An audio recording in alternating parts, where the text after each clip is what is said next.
kids who have been unfairly treated, have been held in solitary confinement, that have been abused. My problems in life started when I was 13. I was hurt by a 63-year-old man. After that, I hated everything and everyone, always wondering why I wasn't protected and that no one loved me or cared because they didn't protect me. I hated myself mostly and took it out on myself. I was a cutter. I would find anything and hurt myself. I beat up anyone that ever bullied me. I was literally spiraling out of control, and the other placements I had been gave up trying to help me. I was stealing my parents' checks right out of their purse. I would write them out to friends that I went to school with, and I thought that was a way to get acceptance and for people to like me. When I walked into the doors at IJH, I couldn't look in the mirror and love the person staring back at me. How could I? I was broken.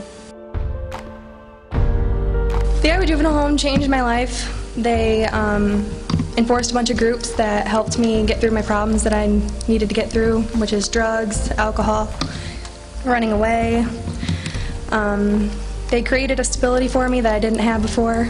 I've never received the level of care anywhere else that I received at the juvenile home, and I've been at enough places in Iowa where I can accurately say that.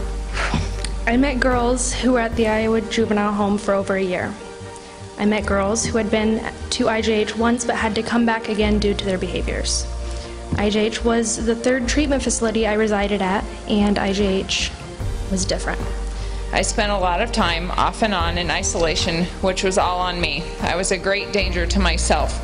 It's just a place for you to de-escalate. It's not a permanent solution. It's not, they just throw you in there and lock you away. I spent my time in plenty of time in chair time and a little quiet room time and seclusion as well, but I needed it.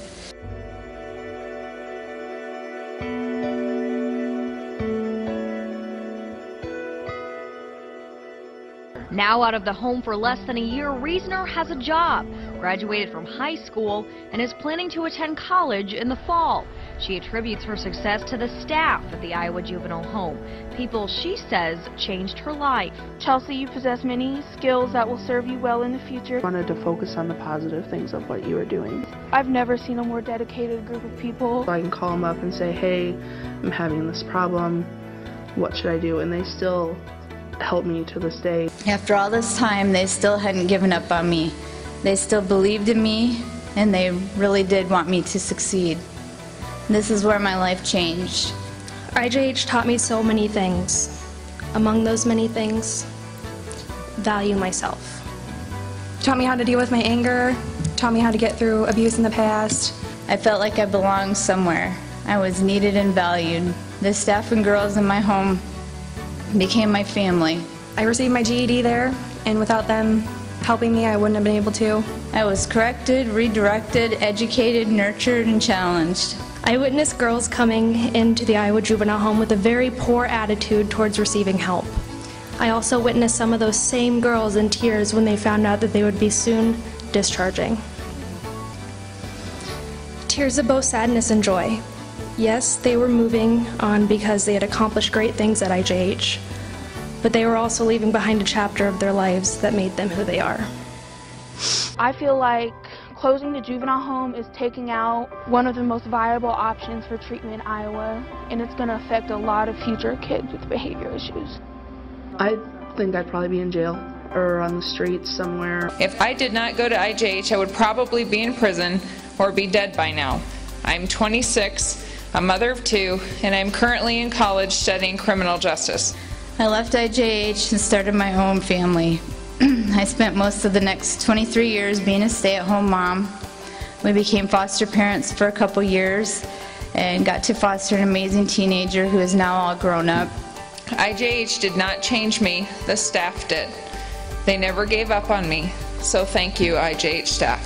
What the staff did was devoted their time to talk to us and get through to us when there wasn't very many other people that would do that for us. So I owe them my success. IJH was a journey, 8 months of constant struggle to stay on track, and without IJH staff to be there with me every step of the way, I wouldn't be a success story. But because they didn't give up on me, There was no way I could give up on myself. Look at me. I'm still going. The Iowa Juvenile Home is a last option placement after others have given up and didn't want to deal with these kids. But that doesn't mean a child will be hurt by knowing this. In fact, learning Iowa Juvenile Home is their last stop in the system is hope to them. It's a realization that this place, the Iowa Juvenile Home, hasn't given up on them. They believe in them and want them to succeed. This is what they need. Someone that believes in them when everyone else has wrote them off as a lost cause. I was one of those kids.